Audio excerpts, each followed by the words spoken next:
Hey guys, warm welcomes to all. இன்னைக்கு நம்ம சேனல்ல என்ன ரெசிபி பார்க்க போறோம்னா mutton biryani with brinjal gravy egg and raita.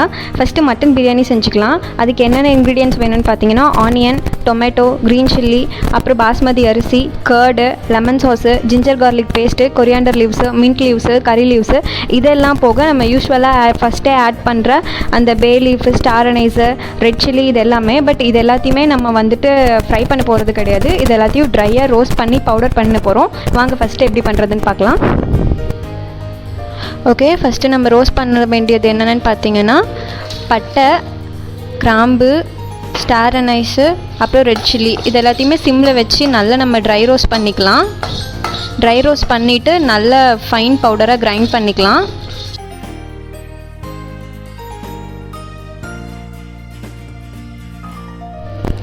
Okay friends, இப்போ பார்த்தீங்கன்னா இதை நல்லா நம்ம ட்ரை ரோஸ்ட் பண்ணி முடிச்சிட்டோம். பண்ணி ஸ்டார்ட் பண்ணலாம். ஃபஸ்ட்டு கடலெண்ணெய் ஊற்றிக்கலாம். நீங்கள் எந்த ஆயில் வேணாலும் யூஸ் பண்ணிக்கலாம். நாங்கள் யூஸ்வலாகவே இந்த கடலெண்ணெய் தான் யூஸ் பண்ணுவோம். அதுவும் நெய்யும் ஆட் பண்ணிக்கலாம்.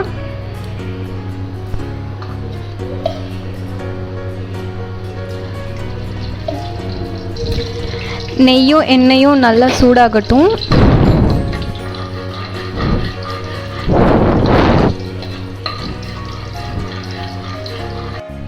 இப்போ ட்ரை ரோஸ்ட் பண்ணதை நல்லா பவுடர் பண்ணி எடுத்து வச்சுக்கிட்டோம்.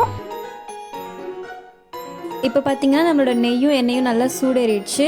இப்போ ஒரு பிரியாணி இலை, 2 துண்டு பட்டை, 4 துண்டு கிராம்பு, 4 ஏலக்காய் இதை போட்டு நல்லா தாளிச்சிக்கலாம்.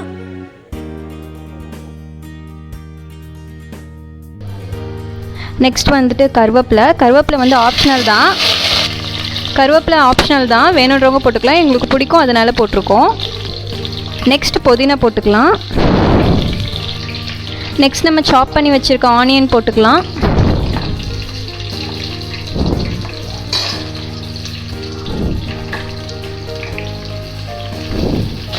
இந்த ஆனியன் வந்துட்டு பார்த்திங்கன்னா நல்லா கோல்டன் ப்ரௌன் கலரில் ஆகணும். எந்த அளவுக்கு நல்லா நம்ம சாட் பண்ணுறோமோ அந்த அளவுக்கு நல்லாயிருக்கும். நல்லா சாட் அவுட் பண்ணணும்.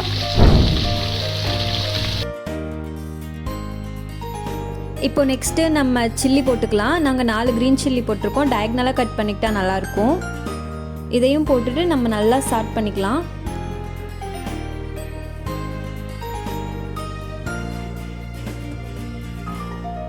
நெக்ஸ்ட்டு இது பச்சை மிளகா போட்டதுக்கப்புறம் சாட் பண்ணதுக்கு அடுத்து நம்ம இஞ்சி பூண்டு பேஸ்ட்டு போட்டுக்கலாம். இதையும் போட்டு நல்லா வதக்கிக்கணும். இது நல்லா வதக்குனதுக்கப்புறம் நெக்ஸ்ட்டு தக்காளி போட்டுக்கலாம்.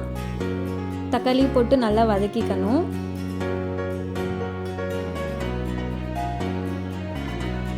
நல்லா ஃபுல்லும் நல்லா கிளறி விட்டுக்கலாம்.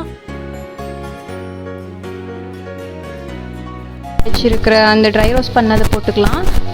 ஃபுல்லாமே போடணும்னு அவசியம் கிடையாது. இதுவே இருக்குது. நம்ம காரத்துக்கு ஏற்ற மாதிரி டேஸ்ட்டுக்கு ஏற்ற மாதிரி போட்டுக்கலாம். இதை நீங்கள் நெக்ஸ்ட் டைம் கூட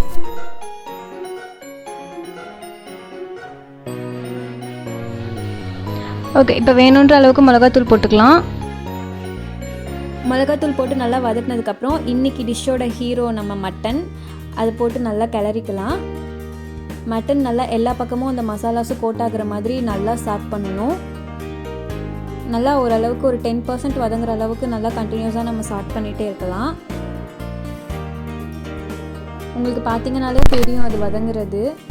பார்க்கவே நல்லா கலர்ஃபுல்லாக இருக்கும்.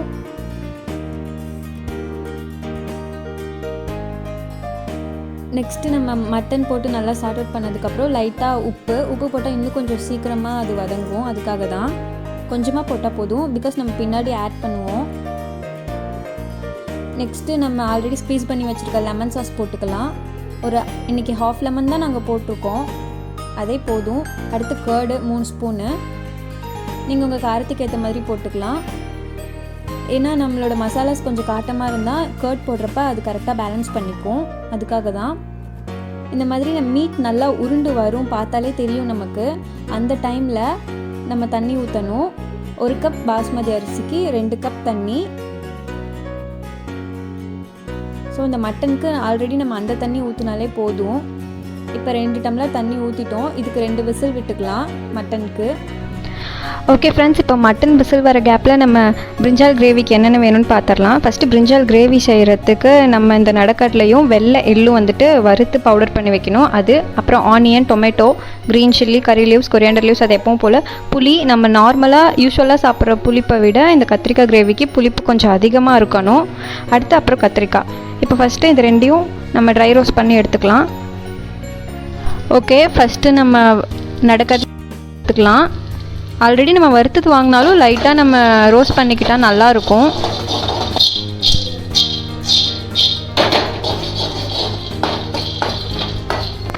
ஓகே, ஓரளவுக்கு வறுபட்டுருச்சு. இப்போ இதை எடுத்து கொட்டிட்டு அடுத்து நம்ம எள்ளு எடுத்து போட்டுக்கலாம். வெள்ளை எள்ளு தான் யூஸ் பண்ணணும்.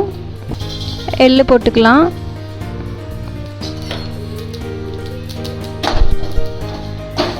சிம்மிலே வச்சுக்கோங்க. இது கொஞ்சம் தெரிக்கும், அதனால நம்ம சிம்மிலே வச்சுக்கலாம். ஓகே, இந்த அளவுக்கு நமக்கு வறுபட்டால் போதும். நெக்ஸ்ட் இப்போ நம்ம எண்ணெய் ஊற்றிக்கலாம். எண்ணெய் சூடேறினோட்டி அந்த கத்திரிக்காவை போட்டு தனியாக நல்லா நம்ம ரோஸ்ட் பண்ணி எடுத்துக்கலாம்.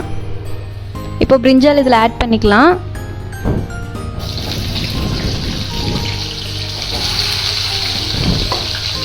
இதை நீங்கள் இப்படி பண்ணாமல் ஸ்ட்ரெயிட்டாக கிரேவி செய்கிறப்பே கூட போட்டுக்கலாம். பட் இந்த மாதிரி போட்டால் டேஸ்ட் இன்னும் கொஞ்சம் இது என்ஹான்ஸ் பண்ணி கொடுக்கும். நல்லா ஓரளவுக்கு சார்ட் அவுட் பண்ணிக்கலாம். ஒரு 30 to 40% இது இதுலேயே வேகணும்.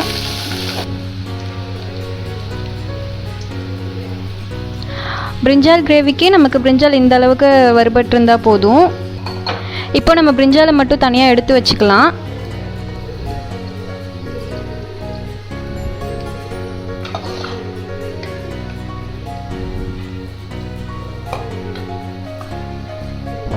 ஓகே, இப்போ கத்திரிக்காய் எடுத்து வச்சதுக்கப்புறம் இப்போ அதே எண்ணெயில் நம்ம மிளகு ஃபஸ்ட்டு போட்டுக்கலாம். நெக்ஸ்ட்டு கருவேப்பிலையும் பச்சை மிளகாவும் போட்டுக்கலாம். நான் 2 பச்சை மிளகா எடுத்திருக்கேன். இது கொஞ்சம் வதக்குனதுக்கப்புறம் வெங்காயம் போட்டுக்கலாம்.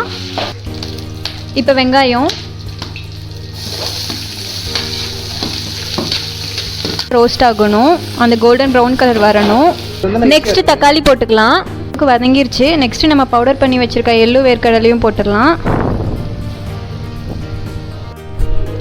நெக்ஸ்ட் லைட்டாக உப்பு போட்டுக்கலாம். இப்போ நம்ம உப்பு போட்டதுக்கப்புறம் நம்ம ஆல்ரெடி வதக்கி வச்சுருக்க கத்திரிக்காவை போட்டுக்கலாம் இதில். ஓகே, இந்த கத்திரிக்காய் இப்போ நல்லா வேகட்டும். அதுக்குள்ளே நம்ம 2 விசில் விட்டுருக்க மட்டன் எப்படி வெந்திருக்குன்னு பாருங்கள்.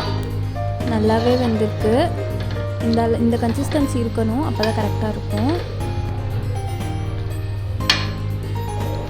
ஓகே, இப்போ நம்ம கழனி பிடிச்சி வச்சுருக்க அரிசி போட்டுக்கலாம். பாஸ்மதி அரிசி.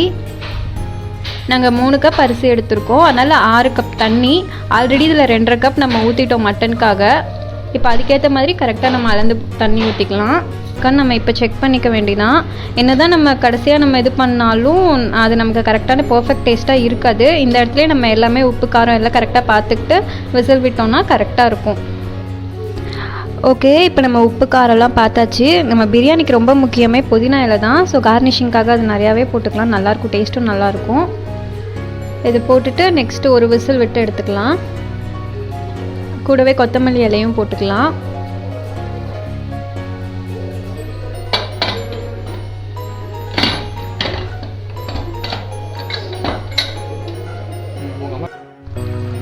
இப்போ பாருங்கள், நம்ம கத்திரிக்காய் கிரேவி எப்படி கொதிச்சு வருது. இப்போ ஒரு வாட்டி நம்ம சால்ட் அவுட் பண்ணிக்கலாம். இந்த மாதிரி அடி பிடிக்காமல் இருக்கிறதுக்காக அப்பப்போ கிளறிக்கலாம். இது நல்லா சுண்டி வரணும், எண்ணெய் தனியாக திரிஞ்சு வரும்.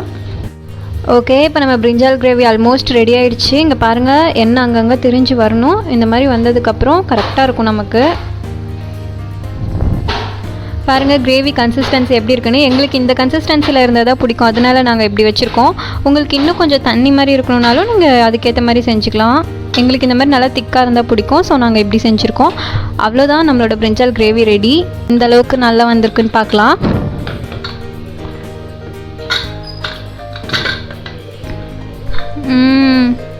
சூப்பராக வந்திருக்கு, நீங்களே பாருங்கள். இப்போ நம்ம டேஸ்ட்டுக்காக நெய் ஊற்றிக்கலாம். நெய் ஊற்றி கிளறி விட்டுக்கலாம், அப்போ இன்னும் நமக்கு பெட்டராக இருக்கும்.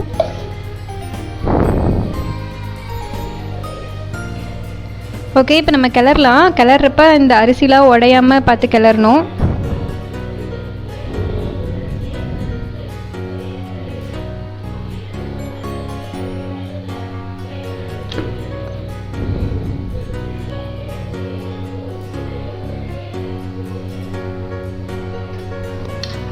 ஓகே, நம்ம ரைஸை ஃபஸ்ட்டு உடச்சி விட்டுட்டு அதுக்கப்புறம் கிளறப்ப இந்த மாதிரி கரண்டியை திருப்பி கிளறுங்க. அப்போ தான் நமக்கு கம்ப்ளீட்டாக பிரேக் ஆகாமல் வரும். ஓகே ஃப்ரெண்ட்ஸ், ஃபைனலி இப்போ பார்த்தீங்கன்னா நம்மளோட சூப்பரான மட்டன் பிரியாணி ரெடி ஆயிடுச்சு. நம்மளோட கத்திரிக்காய் கிரேவி, அப்படியே பக்கத்தில் கொஞ்சம் ரைத்தா,